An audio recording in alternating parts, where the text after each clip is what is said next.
Hello, everyone. Hi, and welcome to Thousand Oaks High School's closing night of Women Who Weave.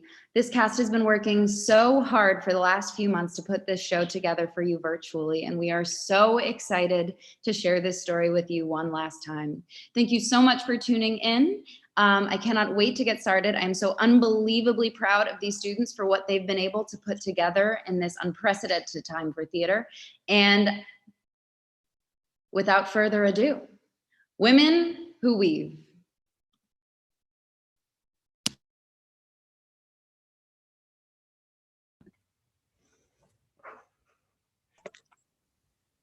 Atalanta! Atalanta? Did you hear me calling? Yes. Do you want to talk about it? No. All right. It's not fair. What's not fair? Nothing.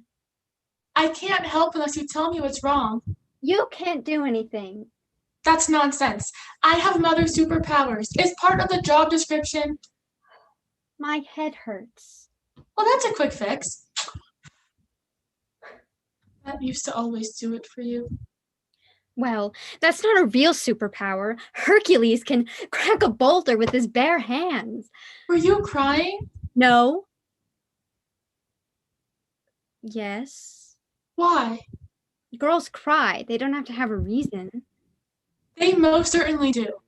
If you say so. You were with Milliager today. How is he? Fine. I hear he's going to Calydon. Are you going with him? You have my permission to go. No, I can't go. Why? Because I'm a girl. So? So, he's going on a boar hunt. I'm not invited. Why? Girls don't go on boar hunts. Who told you that? Isis? The Tribune's son? Yes. When did he tell you that? Today, when I was playing with Milliager. What happened?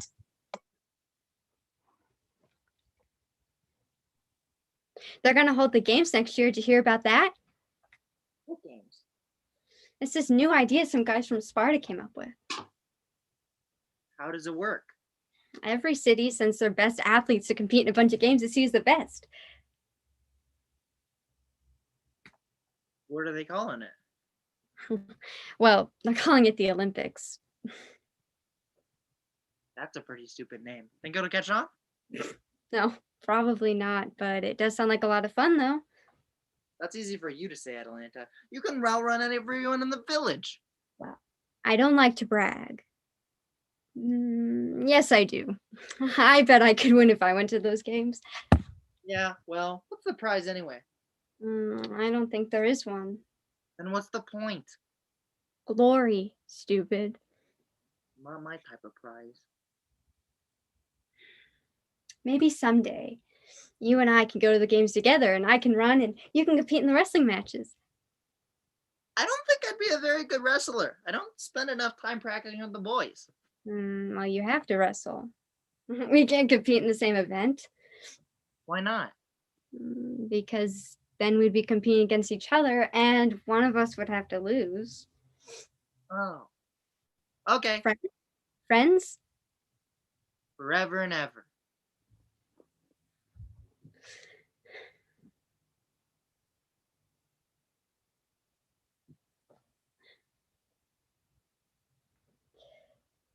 Milliager. Hi, Isis. Hey, the ball. Did you hear the news? What news? My father's sending a hunting party to Calydon. Why? Excuse me. Shouldn't you be playing with dolls or something? There's going to be a boar hunt.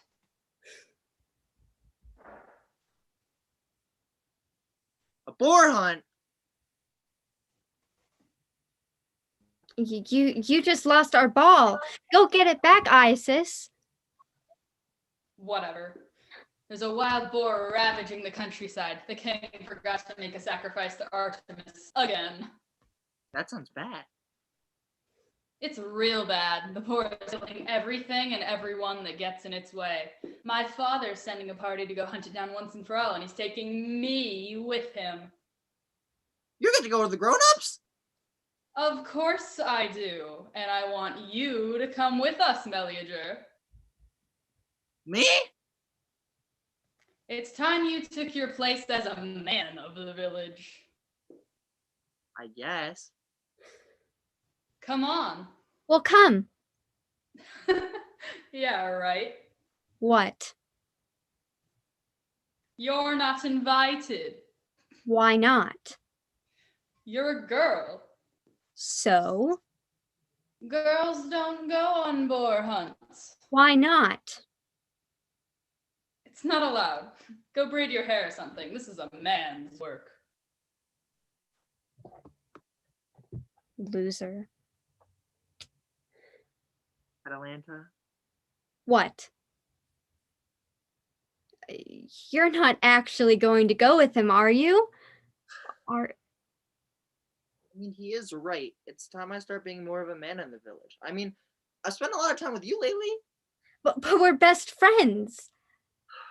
I know. It's just... You just want to spend more time with the men. Fine. Atalanta, don't be like that. Just go. But I... Go. Whatever.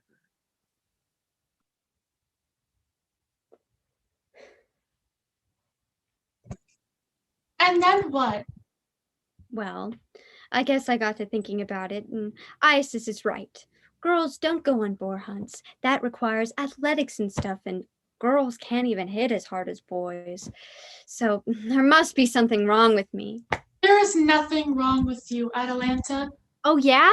So how come I don't like to do girl things, huh? How come I'm so good at running and wrestling? How come I don't like playing with dolls? What Isis said, it's not... I don't want to talk about it. Atalanta, From now on, I'm just going to sit around and play with a comb. I'm just going to sit around and comb my hair and look in the mirror because apparently that's what girls do. that's not all they do. Yes, it is. This belonged to Grandma Edith. A piece of string. It's not just string, Atalanta. Looks like a stupid string to me. Grandma Edith used to call this her lifeline. Do you know the story of the Fates? No. And told your mother on this one. So, mortals all live in fear of the gods. The gods all live in fear of Zeus. Zeus, the great and powerful king of the gods, lives in fear of only one thing, the tapestry of life woven by the Fates. Your grandmother used to say that her hair is frizzy because the string on her tapestry of life is frayed. Is there a point to this? The point, Atalanta, is that the Fates spun your string to be just so. You are who they intended you to be. Well, they obviously made a mistake. Dinner will be ready in half an hour. If the fates made me right, I'd be a boy. Then I could go on boar hunts and play in the games with my friends. I hate being a girl. All things are clear to those who sleep. The soul is a sapphire bluer than the deep. Hey ho, there's so far to go. The loom will have the answer. The loom will have the answer. The questions unanswered, and the world won't always hear. Where?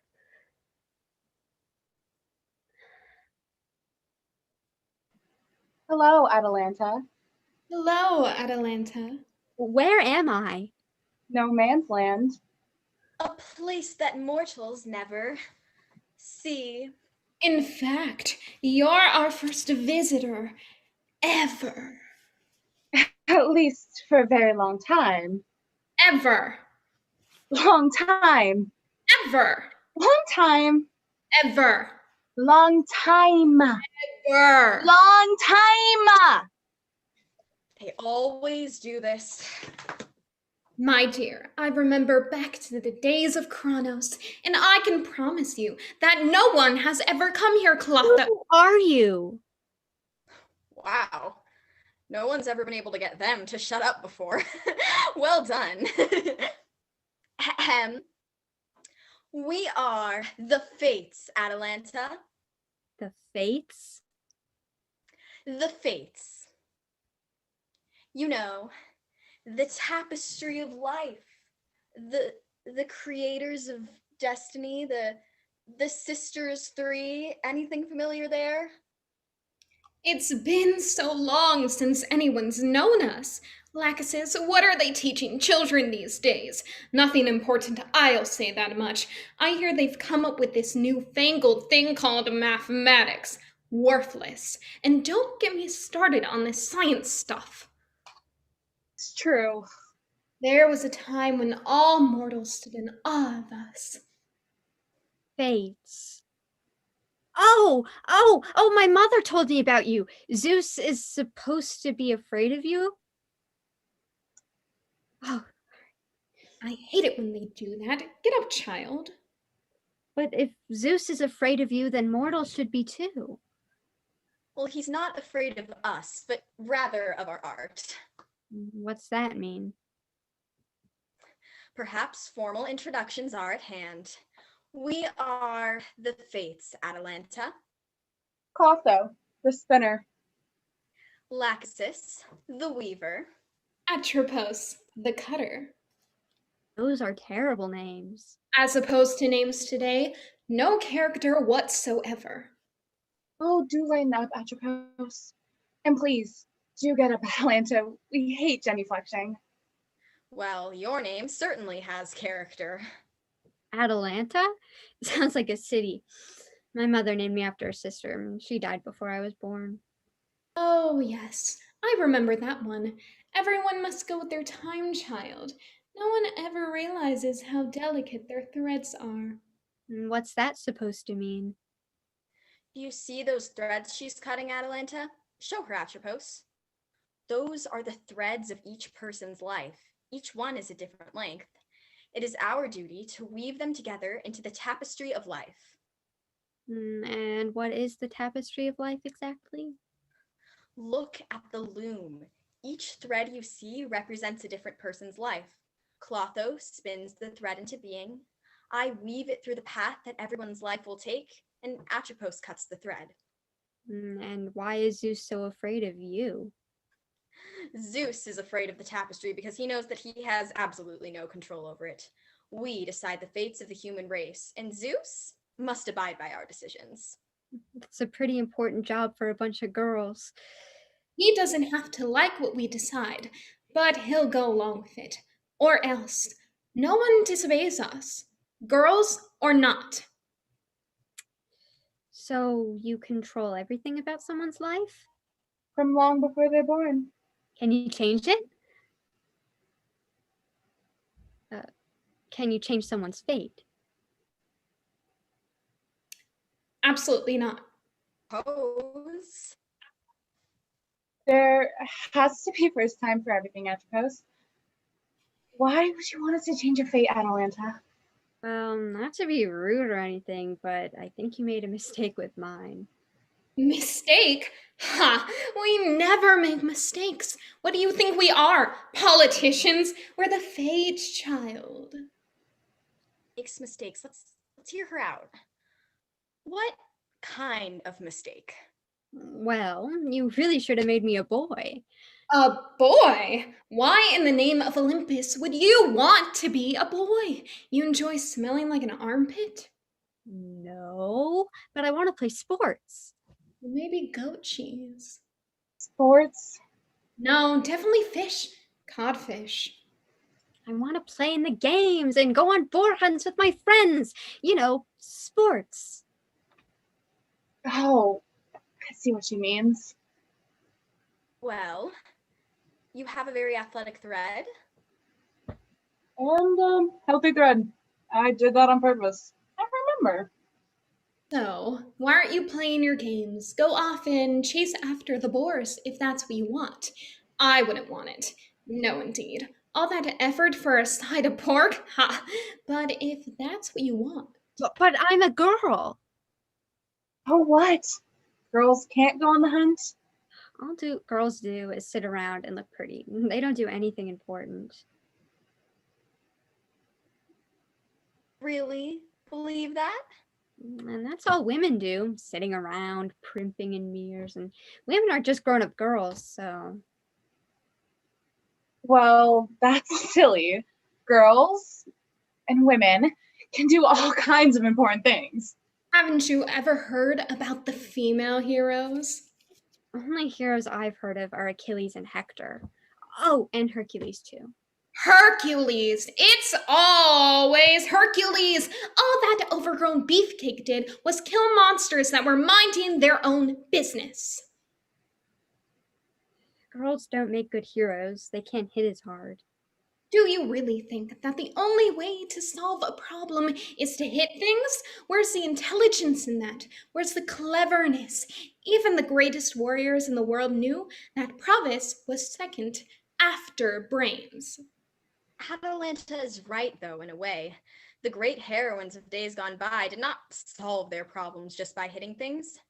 They had a much more valuable tactic, one the men never had the patience for. And what's that? Weaving. Weaving? Yes. One of the first heroines of all time was a girl called Arachne. She was the first mortal to ever defeat one of the gods in a contest, and let me tell you something, the gods do not appreciate being beaten in anything. What kind of contest? A weaving contest. Weren't you paying attention? The goddess of the loom, Athena, after hearing the villagers boast on how talented Arachne was at weaving, challenged her. And you know what? Arachne won, and the jealous goddess punished her. What was the punishment? She was turned into a spider.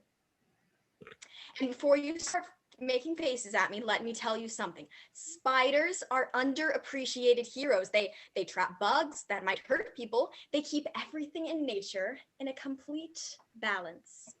And that makes her a hero. Well, what were you expecting? A second head to sprout from her neck? TOHS. I mean, that sounds pathetic. She didn't do anything but sit around all day playing with yarn. Where's the heroism in that? Didn't you hear what Laxus said? These spiders protect mankind. Pretty heroic. Well, yeah, but that doesn't even have to do with the weaving. And besides, I don't even want to weave. I want to go on a boar hunt. How is that stupid story supposed to help me kill a boar? What am I going to do? Trap a bunch of bugs and sting it to death? This one's got a mouth on her. Arachne was the beginning. All the great heroines learned from her. Well, I still don't see how yarn is supposed to help me fight a boar. Give me a blow with the mighty sword of Hercules, and that'll take care of the real problems. Stop being so stubborn and engage the mind before you engage the mouth. Atropos. Don't you atropos me. She's closing her mind off to the possibility that a woman can do anything besides sit on her rump. Well, Atropos, what do you suppose we do about it? Oh, I have a pretty good idea.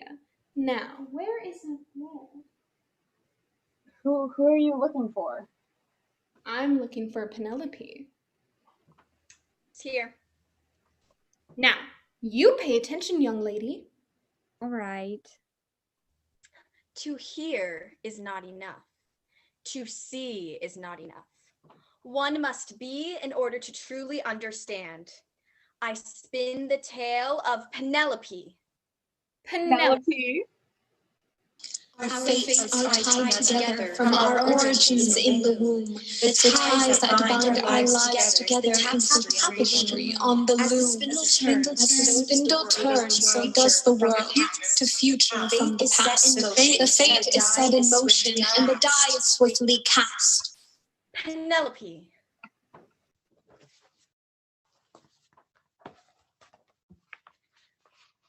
In the old days, there was a small island kingdom called Ithaca. Ithaca was ruled over by a prince called Odysseus and his wife Penelope. Odysseus was a staunch ally of the king of Sparta, and when his wife, the beautiful Helen, was kidnapped by a foreigner, Odysseus would not let him down. He would march into battle to save the girl. Despair clutched at his heart, however, as he realized it meant leaving behind both his beloved wife and their newborn son. I fear I shall never see you again. I'll be back before you know it. I promise you. You're going so far away. Soulmates can never be parted, Penelope. In days gone by, men had 2 heads, 4 arms, and 4 legs. The gods split them apart to look, as they do now, 1 head, 2 arms, and 2 legs, but each of them only has half a soul. I'm only whole with you, my love, my soulmate.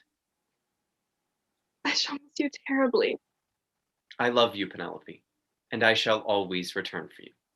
And you, my son. Don't cry. Your father will be home soon. Before you cut your first tooth. He'll be home soon.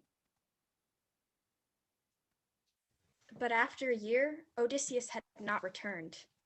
The seasons passed as they so often do, and life in Ithaca continued, but Penelope could find no joy in the world, not while her husband was away. Half of her soul was missing too. The years continued to go by. 1, 2. My lady? Yes, Euryclea? My lady, the suitors have returned. They demand an audience with you. Tell them to go away. Liam, you'll have to see them eventually. No, no, no. 1,000 times, no. That was only 4 times. Suitors have no place in my house. I am a married woman. They are accomplished gentlemen. Accomplished. They're the men who are not brave enough to help rescue Helen. They're nothing but craven cowards. What have they accomplished aside from annoying me? They're rich and young. And greedy. They're hunting for Odysseus' wealth. It's your beautiful hand, Penelope. They've come to court you, not the furniture. How can you take their side? I don't, and I pray every day that Odysseus returns. He will come back, Lamb. He will. If only I could be certain. What do you mean? Nothing. Only that 10 years is an awfully long time.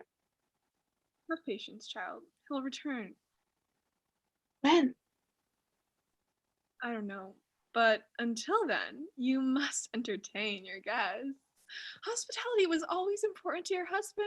Honor it as if you were here.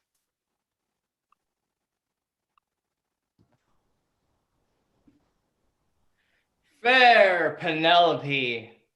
Wise Penelope. Gracious Penelope. Virtuous Penelope. Enough! God angry Penelope. You both overstep your bounds too far. I have a husband. Buy for the hand of some unmarried maiden, because I will have none of you. Oh, sweet, sweet Penelope. No more. It's been 10 years since the Greek coalition left for Troy. 10 years, 4 months, 2 weeks, and 6 days. Oh, Penelope. No war lasts that long. Surely he's dead by now. Bite your tongue for such a thought. Do you deny the possibility?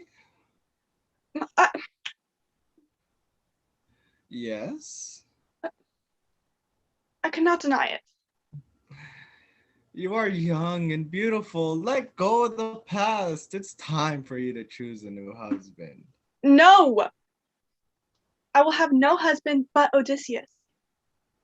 There are great men in Attica. Some as great as Odysseus. Surely one of us is worthy of your hand. Worthy? You're nothing but petty thieves. Thieves and cowards who cannot fight alongside the great warriors of Greece. You come here and consume my livelihood, stealing from me at every turn. And now you demand that I choose a new husband. From among you? You can only forestall the inevitable, Penelope. Eventually, Attica is going to need a new king. You will have to choose a new husband. Get out of my sight. Let's go. Penelope was beginning to lose hope when a most fortuitous thing happened. My lady, news, most wonderful news. What is it? It was a servant of the Spartan king. My lady, this youth brings news of Odysseus, your husband. Quickly, bring him wine. Oh, and take his armor. Oh, guest friendship demands that we feed him, so summon the cook. Oh, stop. Hospitality. First, let him have a chair. Oh, what? Milady, will you hear my news first? Say it at once. I cannot bear to wait. Tell me this and nothing more. Is Odysseus alive? Oh, say he's alive. Say he's alive, and I'll give you the whole world. Milady, your husband is alive, and is hero of all of Greece. The gods can be kind. For 10 years, the war went on. The armies still equal in power, since no one would prevail. So only the shrewd mind of your husband saved us for another 10 years. He always was a clever boy. What did he do? He used timber from the ships to construct an enormous wooden horse that was hollow on the inside. The Greeks retreated behind a nearby island. All but a few men, bravest of the brave, among them Odysseus, were inside the wooden horse. First, the Trojans took it as a gift of surrender and wheeled it into their city. In the dead of night, the Greeks crept out of the ship. Helen was rescued in a matter of hours. Smart boy. Enough talk of war. When will he return home? The Greeks set sail soon after the war is over. Odysseus should be home in about 2 weeks' time. Praise Athena. Quickly, Euryclea. Good news must be rewarded. See that this youth's belly is full. At once, my lady. Penelope watched the sky from morning till dusk, but the white sails never came. A week passed, a month, a year, 5 years, but still, Odysseus did not return. Unfortunately, someone else did.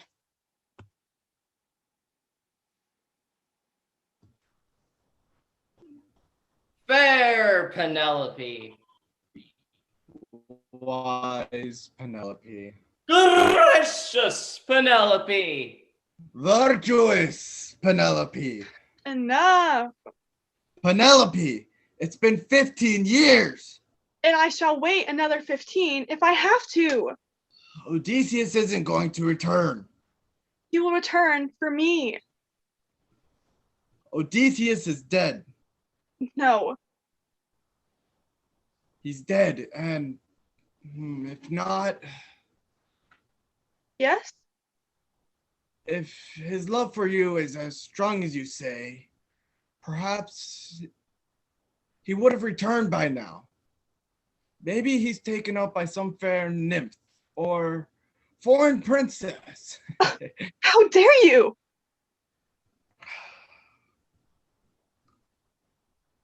Allow me 1 more year. No more stalling. You cannot do this. You can't. If he really is dead, as you say he is, then it is only proper that I pay him the respects of a dead man. What do you propose? Allow me time to weave a burial robe. There is no body. Odysseus shall have a proper funeral, whether his body is in the robe or not. Very well. And once I have finished my weaving, yes, then I shall choose a new husband. Are we agreed? Agreed. Penelope began her work. Her skill in weaving was flawless, and soon, bright and handsome colors filled the loom. Day in and day out, the suitors gathered to watch her work. A week passed, a month, a year, yet the shroud never seemed to be finished. It's late. Off to bed. Good night, gentlemen. Good night. Around midnight, the old nurse, Euryclea, found she couldn't sleep. Penelope? Euryclea! What are you doing? Nothing. Go back to bed. You're unraveling your own work. Shh. Yes. Why? I shall not take a new husband. I love Odysseus, and I shall wait as long as I have to for him to return. What if the suitors should see? The suitors shall never see. Every day as I'm weaving, they're not looking at the cloth. They're looking at me and my riches. They couldn't name a single color of thread. But you mustn't tell anyone. More the pity. Why? She could shout it from the rooftops. The wife of Odysseus is the cleverest woman in all of Greece. The ties of the loom can be severed. The ties of true love shall not be. You could keep this up for years, my lady. Years. No one would ever be the wiser. You could hold them prisoner forever, Penelope. I shall wait as long as I have to. These greedy pigs shall never see anything of my husband. Not his land, not his estate, and not his true love. Patiently the suitors waited, never once becoming aware of what was going on, for indeed, they were far too dim to even bother looking at the burial robe. No, they wasted away in the palace of Odysseus, waiting for Penelope to choose a new husband. And they are still waiting there today.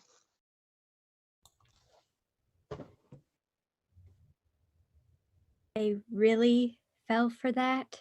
You bet your britches. Now, don't you see how women can serve as heroes using their thread? I don't know. Ugh. I mean, yeah, that was really smart, but there's no real danger there. No danger? What's the worst that could happen? She's forced to marry some ugly blob of flesh? Not exactly the highest of stakes. And besides, as soon as Odysseus returns, I'll just kill him. Being forced to marry someone you don't love isn't high enough stakes for you? This one isn't romantic. Oh, don't mind her. She's always grumpy. Where's the danger? The real, physical, boar hunting danger? Because from where I'm standing, this doesn't give me any more of a chance at a boar. Penelope wouldn't last even 5 seconds because she'd just look at the boar and say, "You shall not hurt me." That's not the point of the story. The point is to be clever instead of brutish. If Penelope were a real hero, she would have confronted the suitors instead of hiding behind that loom, because that's what heroes do. They face danger head on. She doesn't seem very brave to me. She just sat there. Brave? Yeah, that's what makes someone a hero, going face to face with danger. Well, no one learned the true meaning of bravery more than Theseus. Who's Theseus? The greatest king of Athens? He was most famous for facing the monster on the island of Crete.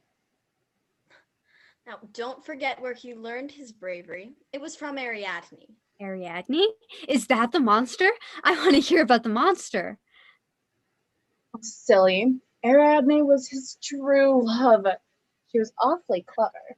That's why he fell in love with her, you see. She had a beautiful mind. She taught him the true meaning of courage. And did she defeat a monster? Because that's my kind of heroics. Of course it is. Take that, fiend! I'll cut off your head and I'll knock out your eyes. Knock it off. Well, no. Ariadne never defeated a monster exactly. She took on a much deadlier fiend. And what's that? The unknown. What? It was the most remarkable trick. Truly remarkable. Really, it was the cleverest thing you could think of. Clotho, Yes. fetch me Ariadne's thread, will you? You know, us fates aren't supposed to play favorites, but I've always suspected Clotho was a little partial to Ariadne. I heard that. It's true. Ariadne. Well, all right. To hear is not enough. To see is not enough. One must be in order to truly understand. I spin the tale of Ariadne. Ariadne. Our fates are tied together from our origins in the womb. The ties that bind our lives together is the tapestry on the loom. As the spindle turns, so does the world. To future from the past. The fate is set in motion, and the die is swiftly cast. Ariadne.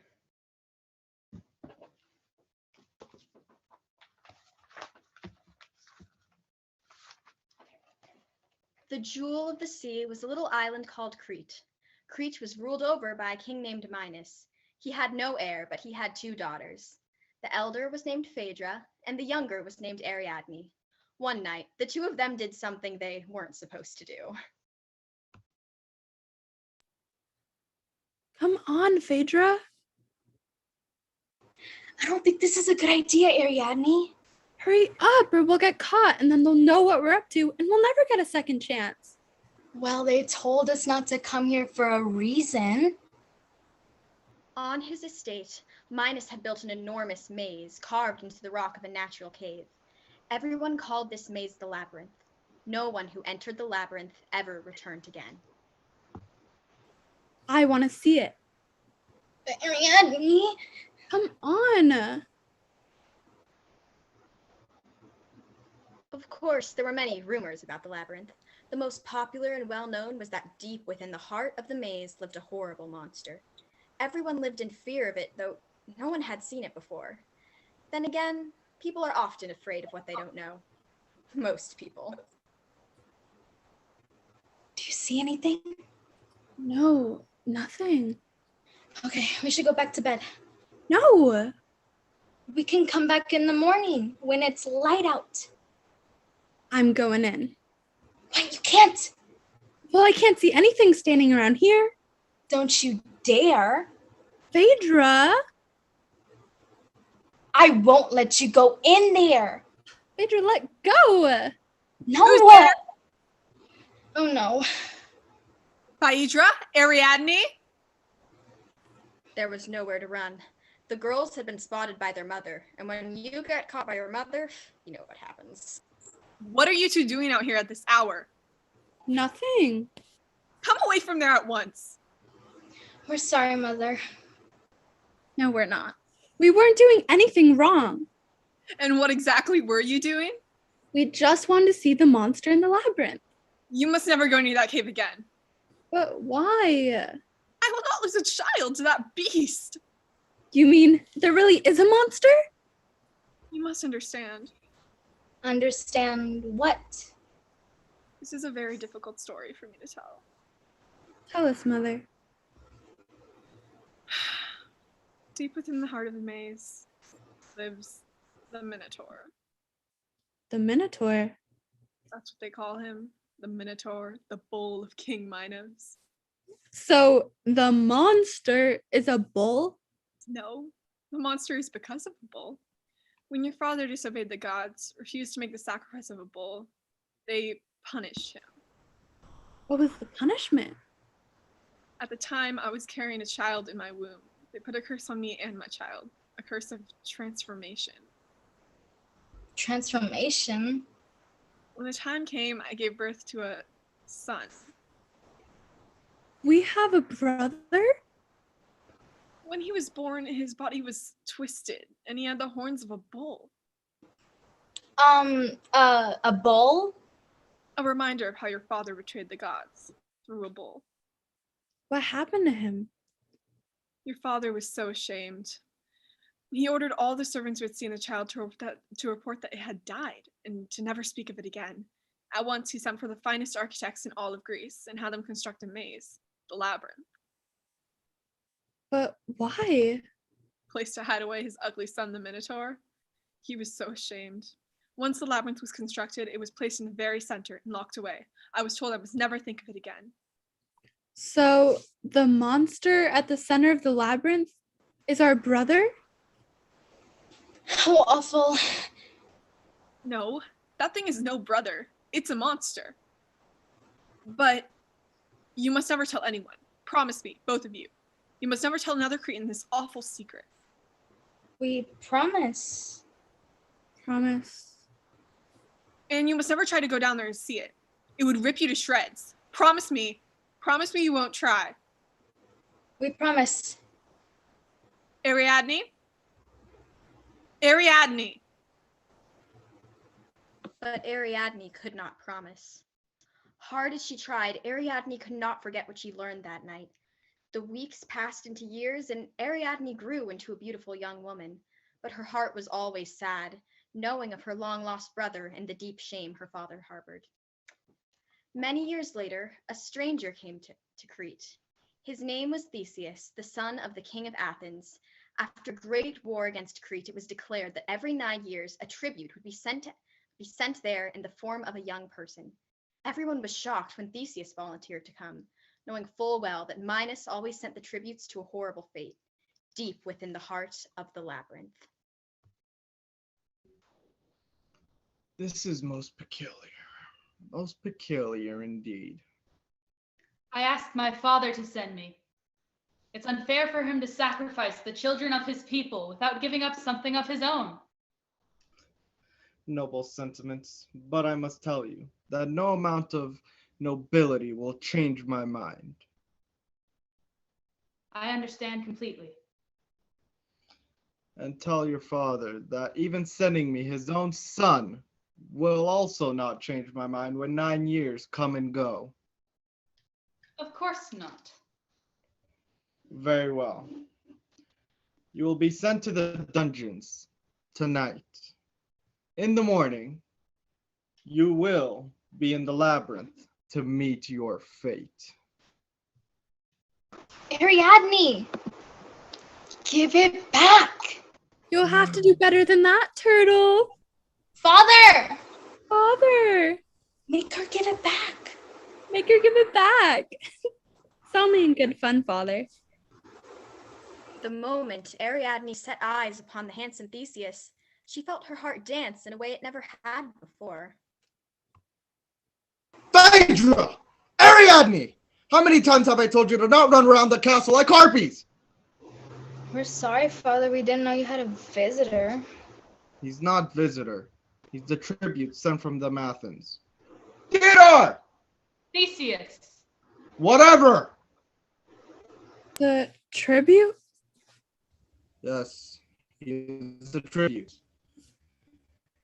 He will be sent to the labyrinth in a little bit. For now, if you two don't stop this foolishness, you two will go in there as well. Now on, stay away from my hair ribbons. Yes. Ariadne, it's over now. Father's gone. Don't be afraid. He barely yelled at us this time. Did you see him? Who? Theseus. The Athenian? Yes, I saw him. What of it? He's so handsome. Are you taken with the human sacrifice? A little, perhaps. Well, you better let it go. You're never gonna see him again. By this time tomorrow, he'll be dead. But Ariadne could not forget the stranger. That night, Ariadne stole away from her bedroom and traveled down to the dungeon. After bribing the guards, she managed to find her way through the darkness to Theseus. He shone like a beacon of light.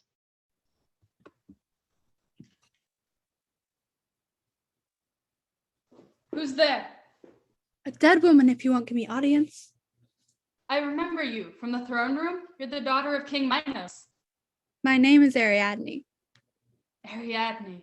A pretty name. I'm Theseus. I know. What are you doing here? I had to come. You must not let them send you to the labyrinth tomorrow. It's certain death. I have no choice. King Minos declared he would raise Athens to the ground if a tribute wasn't sent to the labyrinth every 9 years. No one who goes in there comes out again. There's a creature down there called the Minotaur. My mother says he'll rip you to shreds. I know all of that. Why do you think I came? What? Before I can take my place as my father's heir, it's Athenian tradition I must perform a feat of bravery. What are you gonna do? I'm going to kill the Minotaur. Kill the Minotaur? This was my promise to my father. I would sail to Crete and face the Minotaur. This slaughter has to end. But how will you do this? I don't know. But I have to find a way. My people are depending on me. But even if you defeat the Minotaur, how will you escape? I don't know. I can only hope the gods will guide me. And maybe once this bloody tradition between our two people ends, I'll come and visit you as the new Athenian king. I want to see you again. I can't explain it. There's just something. I'll come back. Do you promise? I promise. The next morning, Ariadne awoke in a cold sweat. She knew that today would be the day that Theseus would be paraded down the streets through the labyrinth, and that she would never see him again. Ariadne! Surely there had to be some way to save him from such an awful fate. Ariadne! There had to be a way through the labyrinth. Ariadne? The gods could not be trusted with such a matter as this. Ariadne! What? Honestly, we're never gonna finish if you keep moving so slowly. I'm sorry. What's distracting you? You're still thinking about the Athenian, aren't you? Tell the truth. Perhaps. I knew it! Once again, you're obsessed with the human sacrifice. Stop calling him that. That's what he is. His name is Theseus. Theseus or not, that doesn't change the fact. Nothing will change that fact. Nothing. Do you really think you could spare his life? Tears won't move father. No, I could help him though. How? I don't know. Find a way through the labyrinth. Ariadne, you know that's impossible. No one has ever escaped the labyrinth. Well, someone must be able to do it. The builders. There's no way out, Ariadne. And even if there were, do you realize what it would mean to try and rescue the Athenian? Apart from angering father, there's a very good chance you could come face to face with him. The Minotaur. You remember what mother said. I remember everything that mother said. Not a day goes by I don't think of it. He'd kill you. It would kill you. Theseus means to kill him. His people are depending on him. It's not fair. Let it go. Theseus was a dead man the moment he set foot onto Crete. There's no saving him. Don't get tangled up in this mess, Ariadne. Perhaps. Then again, perhaps there was a way. The labyrinth was dank and cold.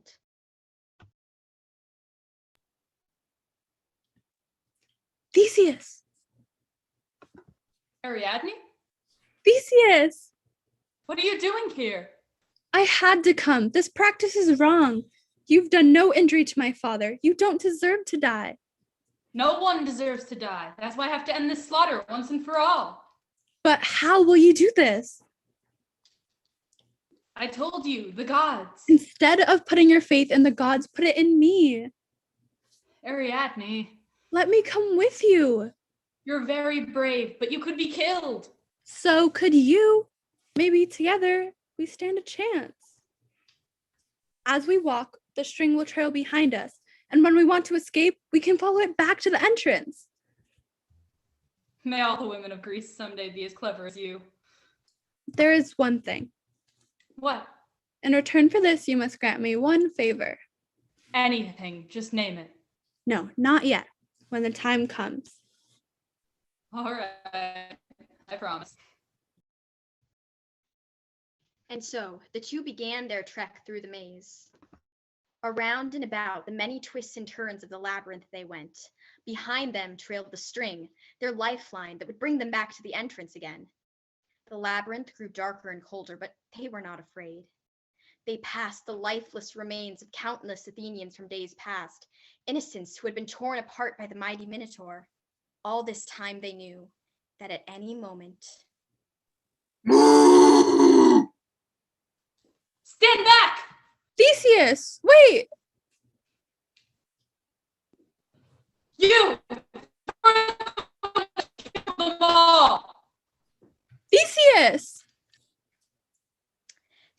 Minotaur was powerful, but Theseus was quick. So quick that... No, don't hurt him! What are you doing? I won't let you hurt him. What's the matter with you? This thing just tried to kill us. You, It speaks.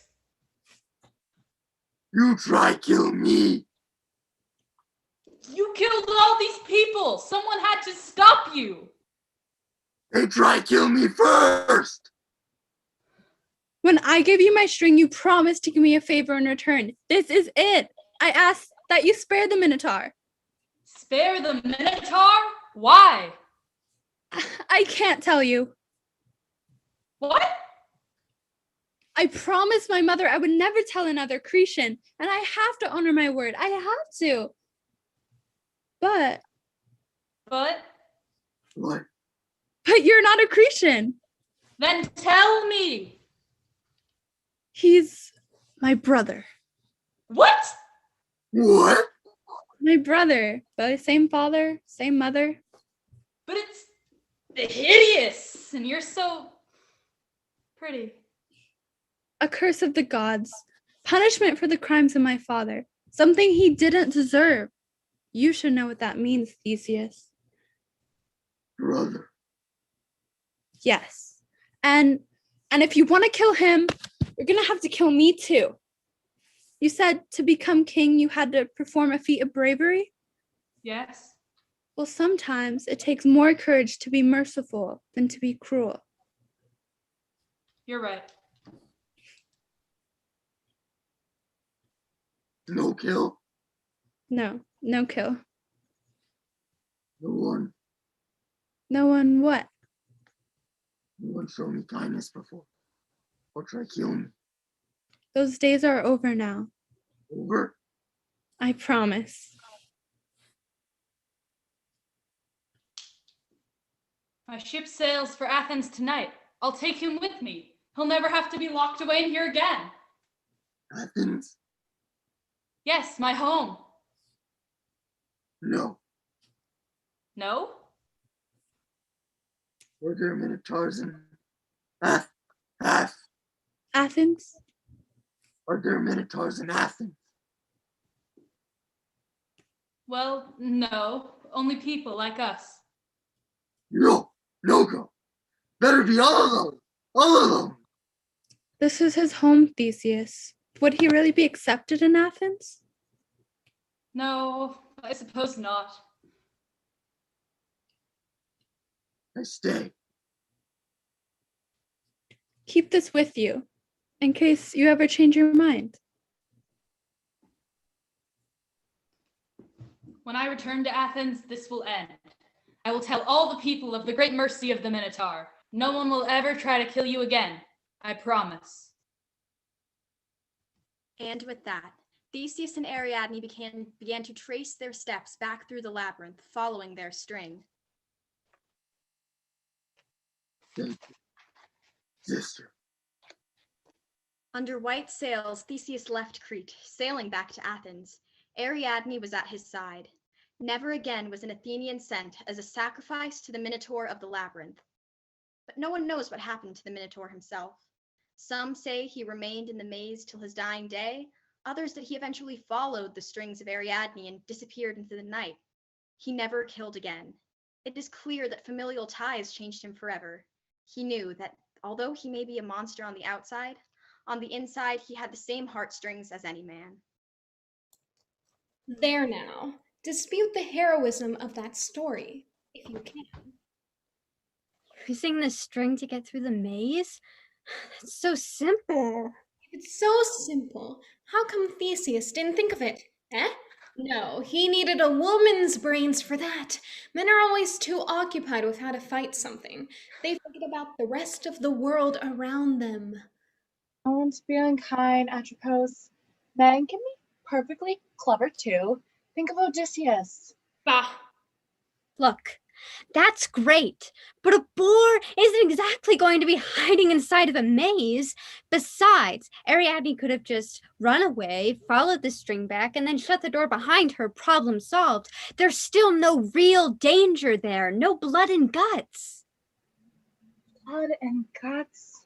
You can't please them all. Come on, Clotho. Wait, This one won't take what we have to give. there may be something. Or someone? Who? Philomel. No, I don't have the energy for Philomel. Come on, Atropos, be a friend. This is the last one. I knew you'd cave in. Oh, did you? I've got the thread.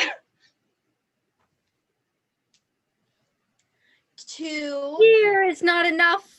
To see is not enough. One must be in order to truly, truly understand. I like this one. She's spunky. Quiet. I spin the tale of Philomel. Philomel.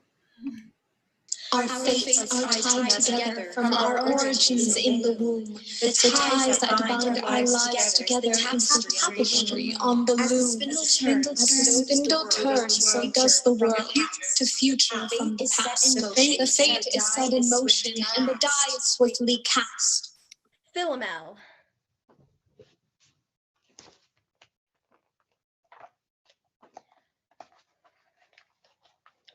The royal house of Athens was plagued with misfortune. In no tale is this more evident than the tale of Procne and Philomel. They were sisters and the best of friends. Procne, the elder, was slated to marry a foreigner from the north named Tereus. He was a king, ruling over a land so far away it would take a month to travel there from Athens and another month to travel back. This was a time before the written word, so letters were impossible. All news had to be delivered through word of mouth. I wish you didn't have to go. I know. I'll come visit you. You'll be too busy to come. I will never be too busy for you. I promise. Maybe I could come visit you. I like that. Really? My first daughter will want to know her namesake. Take this. Your St. John's ring? I want you to have it, so part of me will always be near you. It'll be time soon. Time for you to go. Now you listen to me, Philomel. Yes? No matter what, I never want to hear you say the word goodbye. Do you understand me? You must never say it. All right, I promise. Good. And just like that, Procne was gone. The seasons changed as they so often do, and Philomel's thoughts drifted north to her sister every day. News was slow in coming. Still, travelers from the north would speak of what happened there, and soon their arrival became what Philomel looked forward to the most. Whenever she saw someone from the north approach the castle, she'd run to greet them, anxious to hear any word of her sister.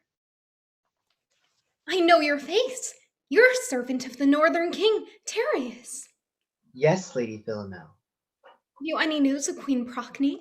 Most wonderful news, Lady Philomel. What is it? The Queen? She's given birth to a son. That's wonderful. You don't look too excited. I'm Nor glad. do you look it. Really, I am. Then why is your face blue as the sea? It's just that a new child means that she'll be unable to visit me. But come, tell me more. At once, Lady Philomel. Procne's thoughts were with her sister as well. Tereus. She summoned her husband. Tereus! What? I must speak with you. What is it? Tereus, I miss my family. Again. Yes, again! I want you to do something for me. What? I wish to send for my sister just for a little while. I miss her. And I suppose you expect me to trek all the way down to Athens and bring her back here for you? Yes, I do. Oh, Tereus, please do this for me. Please, I beg you. Please, please, please, please. Well, For me, please. All right. All right, I need to go down to Athens anyway. Knock it off, woman. Quit your whining. Thank you, Terius. And so Tereus journeyed to Athens. I've come for the one called Philomel. And he saw Procne's beautiful sister. Procne, Queen Procne sent me. Forgive me. I am a messenger from King Tereus. Procne? Thank the gods! What does she say? How is she? And her new son? What word have you brought me? You, Yes? Does Medusa have your tongue? Speak. You are to come with me, back to the north. I knew she would send for me. I knew it. Take me to her. With pleasure. Midway on the journey, Tereus made a decision. Why are you so silent today? There is news that weighs heavily on my heart. What is it? I was ordered not to tell you. If it's bothering you so much, then it is best that you say it. I won't tell on you, I promise. I was ordered to bring you to the castle. Yes, I know that, silly. But I was forbidden to tell you the reason. The reason? I thought my sister sent for me. I wish it could be. What do you mean? It's awful. I can't tell you. What's so awful? Princess, if I tell you, you must promise not to hate me forever. Please. Please say it. Promise. I promise, but you have to tell me the news. The real reason I was sent to bring you up north to the castle is not to see your sister, Queen Procne. It's to attend her funeral. Her funeral? She's dead, Philomel. Dead? I didn't want to tell you. Procne is dead. I'm so sorry. Then there is nothing left in this world for me. Don't say that. What more is there? There are 1,000 things to live for. Not when Procne is gone. Let me give you something to live for. What? Marry me, Philomel. What? I know it's sudden, but in our time on the road together, I think I've fallen in love with you. Marry me. We'll start a life together, a new life.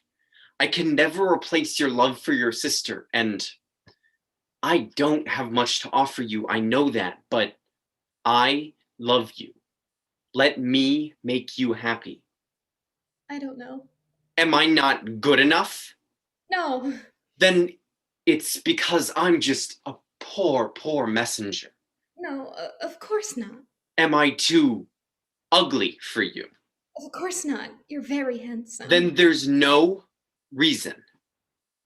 Marry me, Philomel. I will marry you. Let's away to the countryside. But the castle? Forget that dreary place. It is nothing to us but death and despair. A new marriage is the beginning of a new life. Leave the funerals behind. All right. And that is what they did. Tereus took her to a small country estate, a long-forgotten property of the royal family, tended to by one old servant who he swore to secrecy about his identity. He was still king, so he returned to the castle. There, he told Procne that Philomel was dead. As a year passed, Tereus did his best to split his time between his two homes, his two wives. Still, he would be away from Philomel for long stretches of time, leaving her with nothing but the old gossip to talk to. What's that you're working on?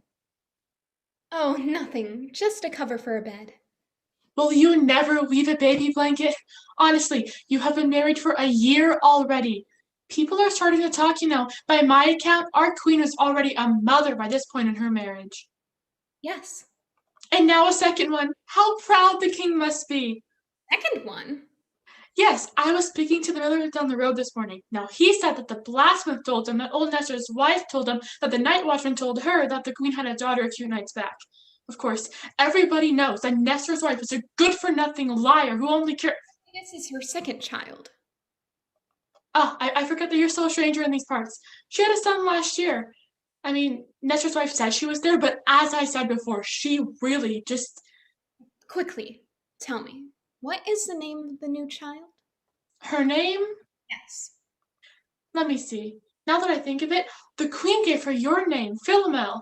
I mean, at least that's what the miller said. He's gotten a bit daffy, though. I mean, he told me the other week that... At once, Philomel knew that her sister was alive. That he saw Pomona with Arian, but everybody knows she's in love with Rosamund. I certainly wouldn't look twice at Arian after seeing... Oh, master, you've returned. I'll get supper started at once.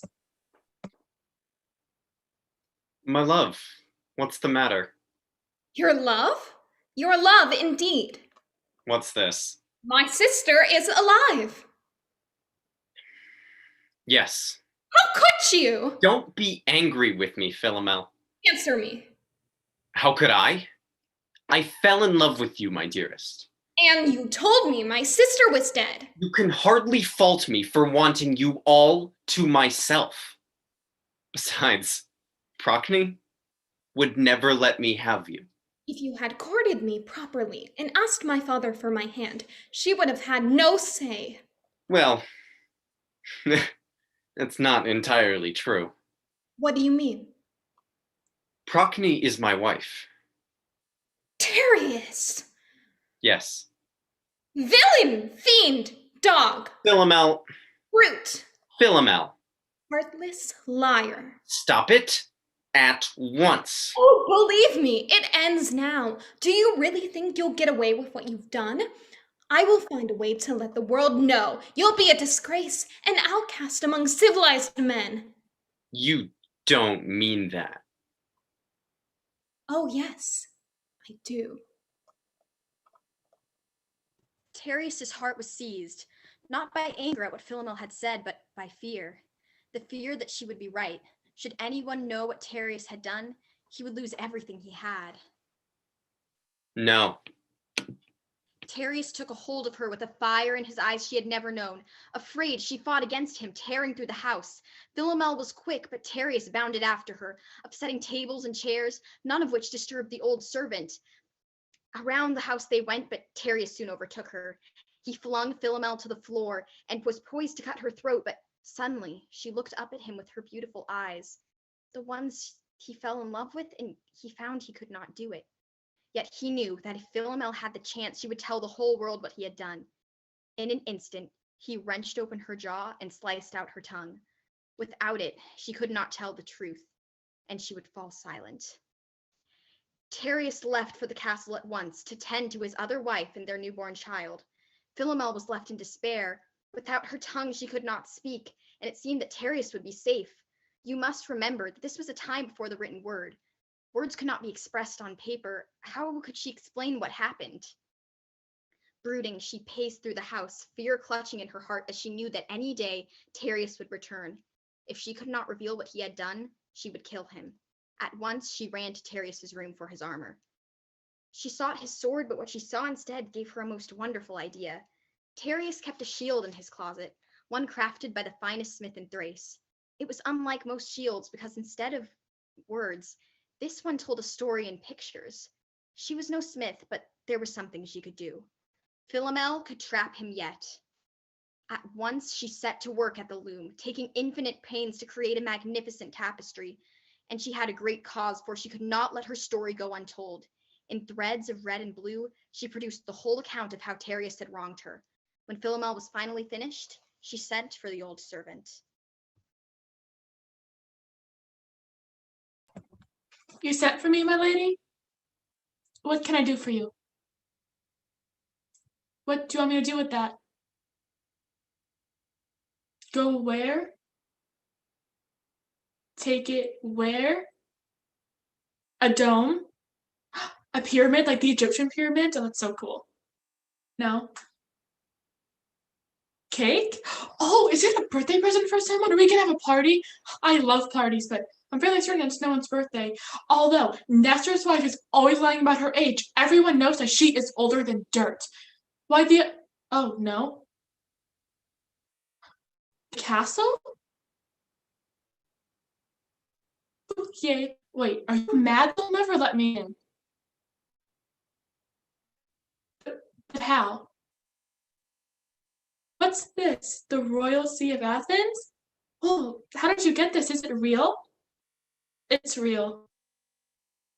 And then give it to a bobcat, a jaguar, a tiger, a monkey, the queen. Just give it to her? And then what? Stop, hold, 5, stand, wait.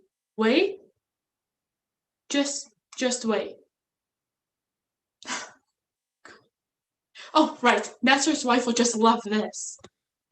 The befuddled old servant made her way down to the palace. She would have gotten there sooner, but she stopped to brag about her important task to Nestor's wife. While Philomel had something to say and she could not say anything at all, for Nestor's wife it was quite the opposite. Eventually, she came to the palace. When the castle guards saw the ring with the royal signet of Athens, they let the old woman pass, and she soon found herself in the chamber of the queen, who, after a year, was still mourning her sister.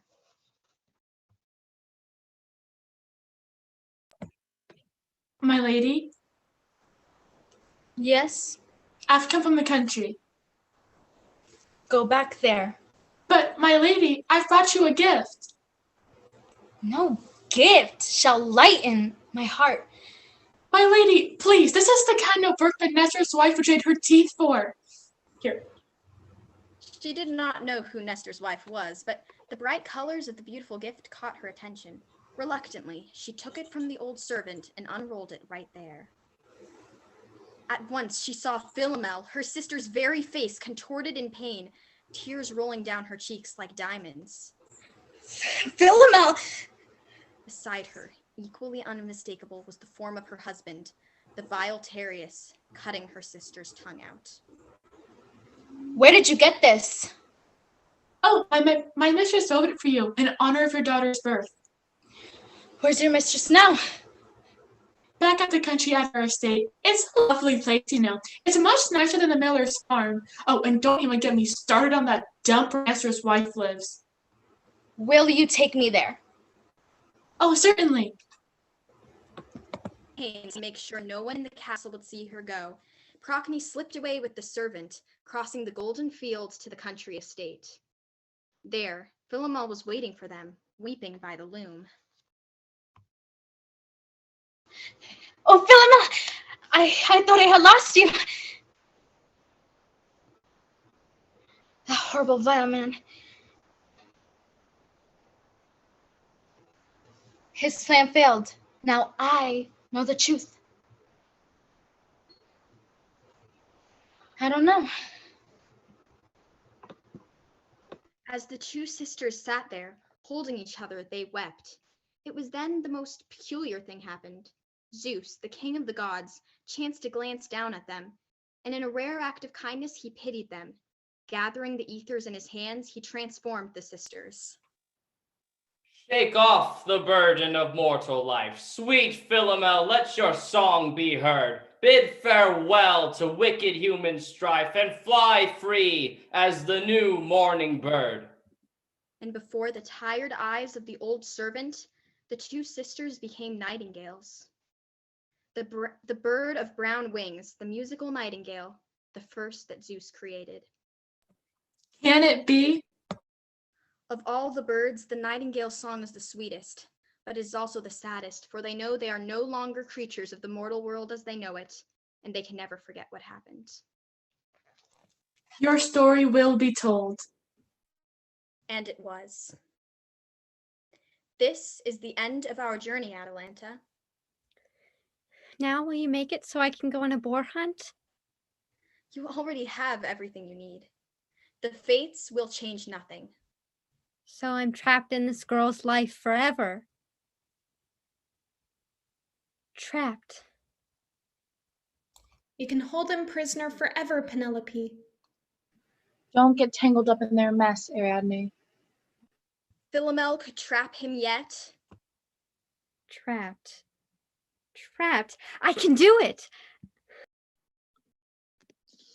All things are clear to those who sleep. The soul is a sapphire bluer than the deep. Hey ho, we're so far to go. The loom will have the answer. The loom will have the answer. The questions aren't clear, and the world won't always hear. Throw your spear, Meliadra! The boar won't hold still! Look out! Stop him! Well, there she goes. Yes. Still trying to be a man. He's charging again! She's not trying to be a man. Oh no? What's the tasks? She never really was trying to be a man. All this time she was trying to be a hero. Hey! What's she doing here? Atalanta? To think, that girl had the nerve to ask us to change her fate. She didn't ask us to change her fate. Not exactly. So? Gender has nothing to do with fate. That has to do with what you are, not who you are. So Atalanta got the right fate. Of course she does. We don't make mistakes. What is fate? What's she? Hey! Hey, she trapped the boar in a net! Get him! Well, I think that fate is nothing more than the results of decisions people make. What? We can make her a girl, a boy, tall, fat, thin, short, but we can't make her a hero. Only she can do that. But where are the fates? We can't do that. What's our purpose? Maybe it's to teach her how to make her own fate. Maybe. Atalanta! We caught him! Meliadra? Meliadra, where are you going? Atalanta! Atalanta! You caught the boar! How do you do it? How do you do that? Well, Never mind. Come on, you got the boar. You get to keep the skin. I don't want it. Why not? I don't need a prize. Then what's the point? Glory, stupid. Oh. I'm sorry. I shouldn't have left you. That's right. You shouldn't have. Friends. Forever and ever.